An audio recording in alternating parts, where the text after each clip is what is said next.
Bonjour, Noach, seconde paracha de la Torah, et nous avançons donc dans ce qui est au tout début de l'histoire de l'univers, avec un personnage, Noach, en français Noé, et puis surtout cette fameuse histoire du déluge.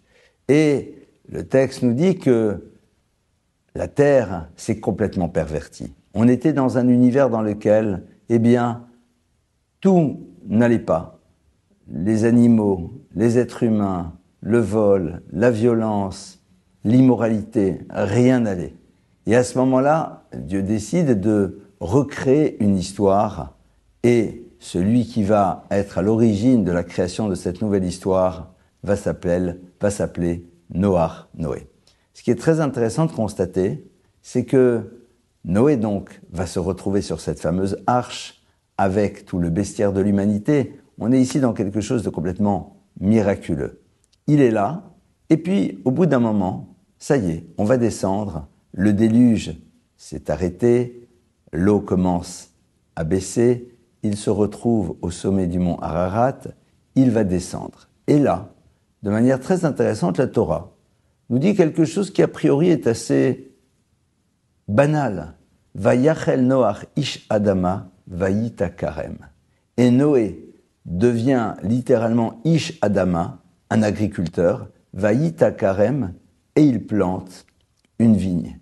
Et suite à cela, la Torah nous relate que Noé va s'enivrer et que suite à cela, il va y avoir toutes sortes de choses qui vont se passer avec ses fils, qui vont voir sa nudité, etc., etc. Très bien. Mais la question est de savoir pourquoi le texte nous dit « Vayachel Noach ish Adama » Noé est devenu un agriculteur et surtout on nous précise qu'il plante une vigne.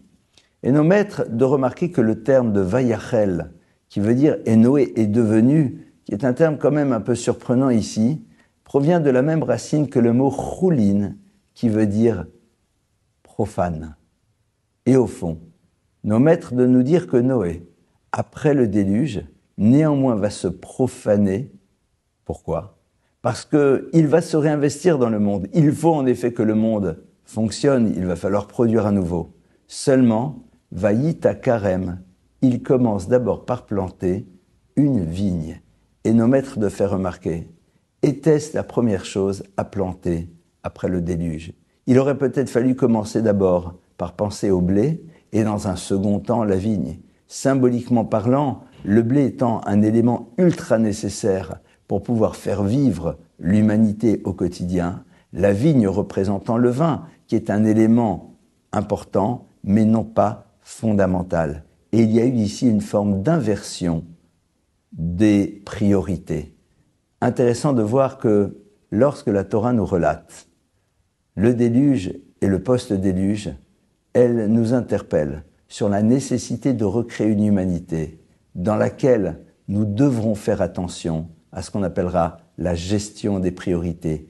Tout est nécessaire, la question est de savoir à quel moment et de quelle manière.